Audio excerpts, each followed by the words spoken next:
Hello, and welcome to the second episode in our series of webinars. This second episode is about the role that plants play in a healthy diet and how they contribute to health overall. My name is Meredith Thomas, and I'm the lead account manager at Babylon, and I'm so excited to be speaking to you about a topic that is near and dear to my heart. So let's get started. Cultures that have heavily plant-based diets generally have lower rates of heart disease and cancer, so perhaps our mothers had a point when they told us to eat our vegetables. Though an apple a day really being able to keep the doctor away is probably a stretch. But the recommended amount of fresh vegetables and fruits is 5-to-1 over meat portions. Fruits and vegetables contain a wide array of vitamins and minerals, and many are full of antioxidants, like vitamins C and E and carotenoids, all of which have been proven to protect our bodies from free radicals, which have been linked to cancer. No matter what choices you make about which you prefer, plants, meaning fruits and vegetables, remain a large part of our daily food intake. Everyone has their favorites, and most people have certain things they absolutely will not eat, Brussels sprouts being at the top of many lists. But since we all eat our fair share of both fruits and vegetables, it is important to understand how they are produced and what effect that can have on us. Many farming practices include heavy use of pesticides, especially fruits that are prone to disease and pests. When man first tamed fire, cooking became a daily practice, and the introduction of cooking plants followed right afterward. Herbs were used as a flavor enhancer, and vegetables and fruits no longer had to be eaten raw. Before refrigeration, strong spices were used to hide the flavor and smell of meats that were past their prime. Today, we wouldn't consider eating meat that's spoiled, but prehistoric peoples often had no choice. In hot climates like India, where meat turned quickly, curry was not only delicious, but necessary to disguise the condition of the meats. The preservation of meat can also be aided by herbs and fruits like chokeberry, horseradish, ramson, red currant, savory, and sage, extending the shelf life by protecting the meat from the bacteria that causes spoilage. Of course, nothing works better than a Frigidaire. The harvest and cultivation of herbs and spices are recorded in the most ancient texts and shown in the earliest art. As mentioned in our first webinar, the Silk Road was an ancient trade route that allowed the cultural exchange of plants that were completely unknown to other cultures. Today, herbs and spices are widely available and used in every culture, many of which have distinct varieties that are identified with their keystone dishes. One can't imagine a Korean feast without kimchi, spaghetti sauce without garlic and oregano, French toast without cinnamon, or Thanksgiving stuffing without sage. As time went on, humans discovered more and more about the medicinal qualities of plants. Many were used as poultices for injuries, others were shown to be effective remedies for illness, and potions were concocted for a wide range of problems, from heartbreak to revenge. Whether the lovelorn saw any benefit from sprinkling lavender on the pillow of their soulmate is not clear, however. From the beginning of early medicine, a mortar and pestle, or the equivalent, was standard equipment in any medicine man's arsenal, as the healing properties of plants became a weapon in fighting off ailments in every culture around the globe. Plants like witch hazel were used as astringents, while ginger has been used for millennia as a broad-spectrum healing ingredient that is used daily to combat seasickness for sailors and divers. Caffeic acid is present in both thyme and tarragon and possesses antimicrobial properties that are effective against viruses, a very timely topic at the moment. The foundation of our modern pharmacological industry rests on plants, and the first remedies that were mass-produced, like aspirin, the first popular pain antidote now widely used for heart health, and quinine, the original treatment for malaria, were all derived from plants. Not long ago, pharmacies still created the most widely used compounds using plant-based ingredients. Modern apothecaries specializing in Chinese medicine, which relies solely on the use of plants, still do. Large pharmaceutical companies invest billions of dollars in research and development around plants every year. While able to produce artificial substitutes for compounds, they still recognize the value of the healing properties of plants and use them in their products. As of the year 2018, the homeopathic remedy industry was worth $5.6 billion in the U.S. alone and is all plant-derived. And the benefits don't stop there. Certain plants clean the air and make indoor environments much healthier. One famous NASA experiment, published in 1989, found that indoor plants can scrub the air of cancer-causing volatile organic compounds like formaldehyde and benzene.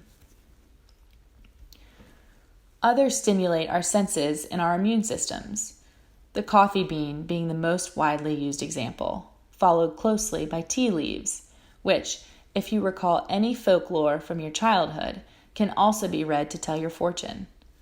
Lavender is known to relieve stress and is used in sachets for pillows, and its essential oil is rubbed on pulse points to help relieve anxiety.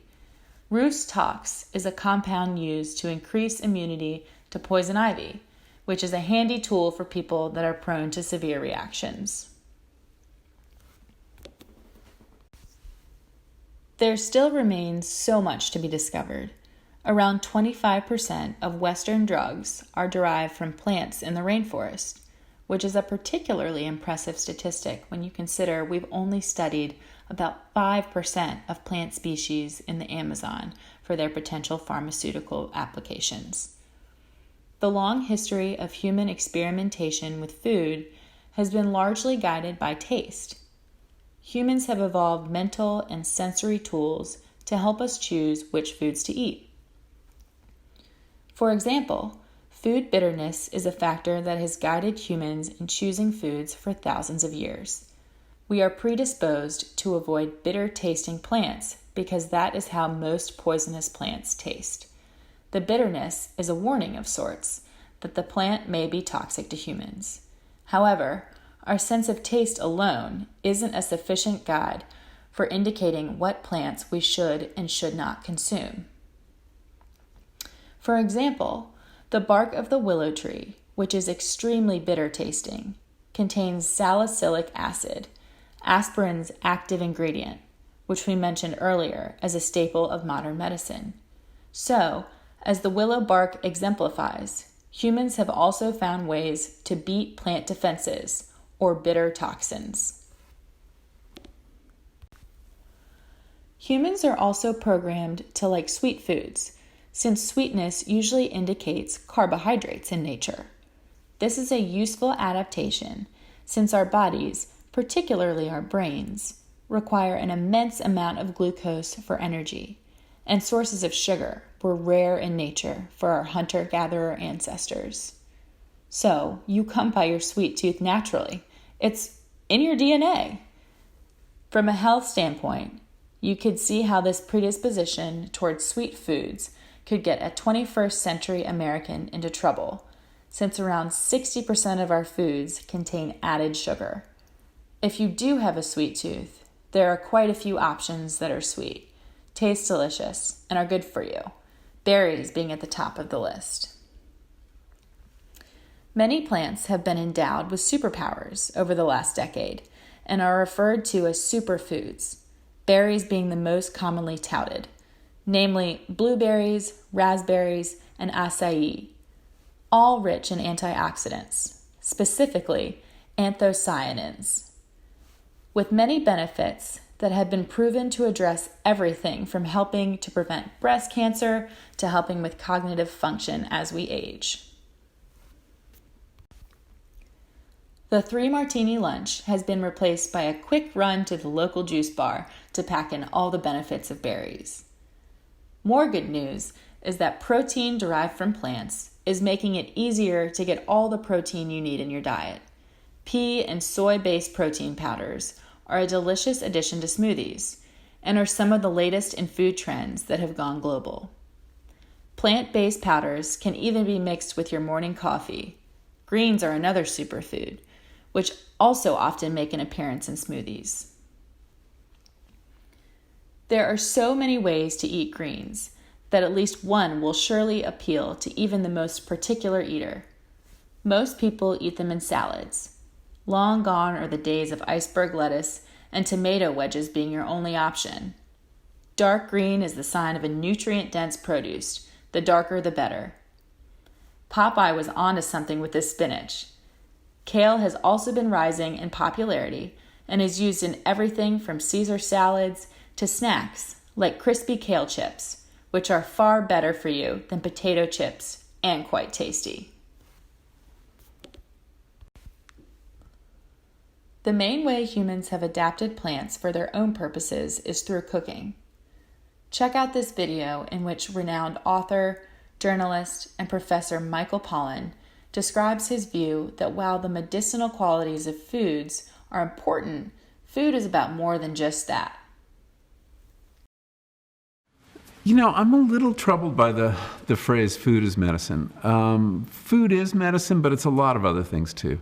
And I think any effort to reduce food to one dimension is wrong.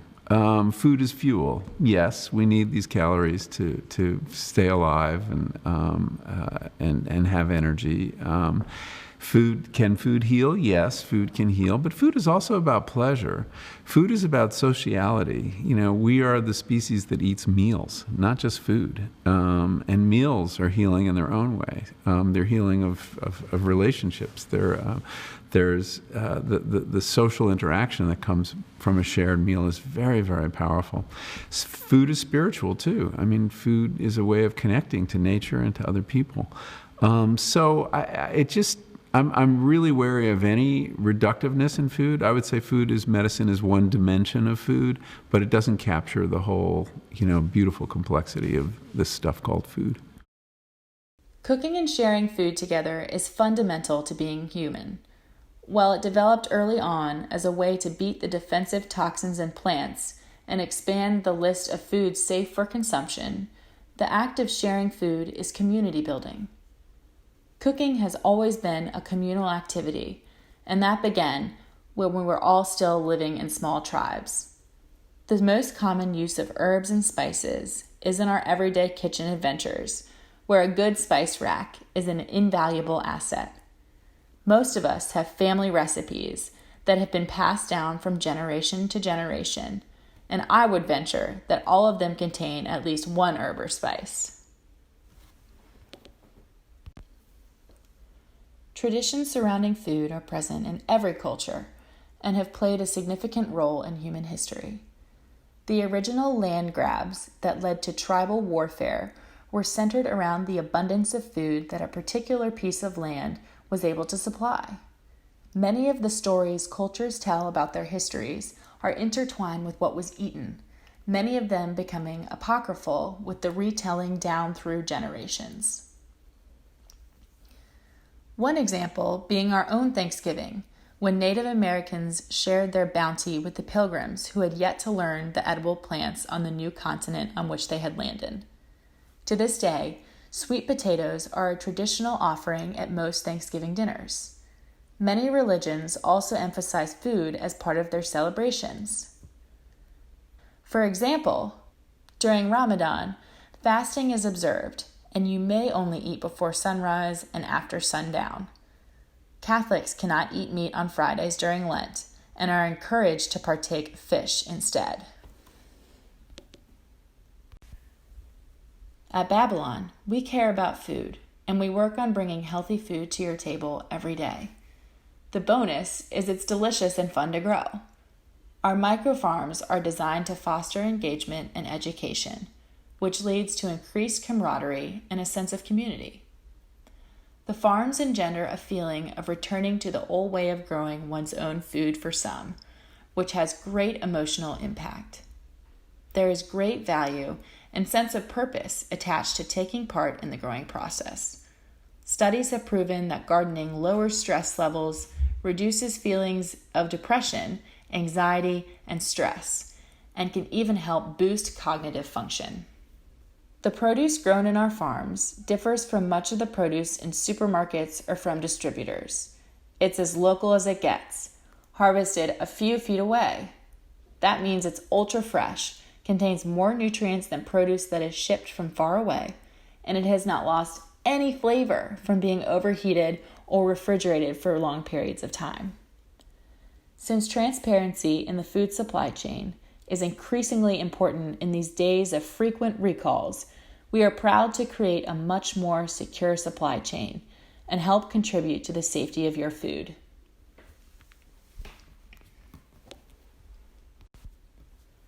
We also care about the world we're living in and what we are going to leave to our children and grandchildren. Our goal is not just to reconnect people to their food supply, but to do so in a way that lessens the environmental impact that conventional farming has. We do this by growing our crops vertically in bookshelf-sized farms and limiting the amount of pollution by eliminating the use of transportation and plastic packaging. Harvest literally takes place in the same room where you eat it, and it just doesn't get any fresher than that. Additionally, one microfarm, which takes up 15 square feet, can produce the equivalent amount of produce grown on about 2,000 square feet of farmland. Our farms also are incredibly efficient and employ sustainable farming methods. There is no need for pesticides, and the plants take up the exact amounts of water and nutrients they need from a solution we have already crafted for maximum growing efficiency. Compared to the way crops are grown conventionally, where pesticides, fertilizer, and water are applied broadly and the runoff ends up polluting our waterways, it's easy to see the environmental benefits of vertical farming. We have already talked about the health benefits of eating your vegetables, but here are some little known facts for you about the benefits of eating hyper-local food. Your food ends up being much more nutritious, and that can only be a good thing. Another key factor about having no transportation involved is that because the produce is so fresh when it's taken to the kitchen, food waste is vastly decreased. There's no need to remove the outer layers that have been bruised or gone bad in transport. 40% of all produce ends up in landfills, a shocking statistic by any measure. Best of all, you can grow all year round and never have to worry about the weather. Of course, the way we do it is a little different than what you might visualize when you think of farming, but it's much easier, trust me. We carefully crafted a system that you control through a cell phone that takes the green thumb out of farming. We started Babylon Micro Farms because we believe that fresh food is the best way to feed people. Our farms provide the freshest produce available for our clients by making it easy to grow it on site year-round, letting you enjoy nutritious, sustainable produce every day. No pesticides, no harmful chemicals, just fresh food. Our proprietary platform takes farming to the next level using cutting-edge technology that is designed to be user-friendly. We take the green thumb out of the equation. Babylon has streamlined the process of vertical farming, so you can grow fresh, sustainable produce anywhere, all year round at the touch of a button. A single microfarm takes up only 15 square feet, but has the productive capacity of around 2,000 square feet of outdoor farmland. And since each farm is remotely managed by our team, anyone can grow incredible produce no matter their level of skill. To get started, tell us what your favorite produce items are and we'll create a tailored growing program for you, and you can start enjoying fresh food all year. Operating your farm is simple, easy, You choose from our wide selection of salad mixes, culinary herbs, flowers, and microgreens, and we'll deliver them to you pre-seeded and ready to grow. Your personal account manager will make sure you have everything you need, from helping you install the app on your phone to providing your pre-seeded pods. When your seed packs arrive, all you have to do is place them into your farm and scan their QR codes using the app. Once you scan a crop, the app will take over, administering a unique growth recipe for that specific crop and let you know when it is time to transplant and harvest. Babylon makes scheduling harvests easy, while your personal account manager ensures you get the most value from your investment through custom programs. You can create unique, engaging community and team-building experiences, host special events, and enjoy seasonal menus. As you harvest your fresh produce, Babylon will send you new seeds and supplies to keep your farm running at maximum productivity. We can connect multiple farms to scale the productive capacity to suit your specific needs. The farms work in harmony together through the cloud to provide reliable yields all year round. Babylon is providing the technology for companies like yours to take part in a transformative food movement. Show employees, customers, and the rest of the world that your company not only values sustainability, but that you've taken the steps to craft your own narrative about the environment, food, and wellness. We value our contribution to a healthy lifestyle for our clients and a healthy planet. Let us connect you with one of our team members. You can reach us at info@babylonmicrofarms.com. You can grow lots of different varieties. Our farms help you cultivate everything from leafy greens to your favorite herbs to cook with. Our goal is to enhance your experience with food, reclaiming the relationship that has been lost over the last 50 years, so you can enjoy the fun and benefits of having your food grown right in front of you. Sitting down to a meal with friends and eating food you have watched grow from seedlings is something we love sharing. Here's to your health.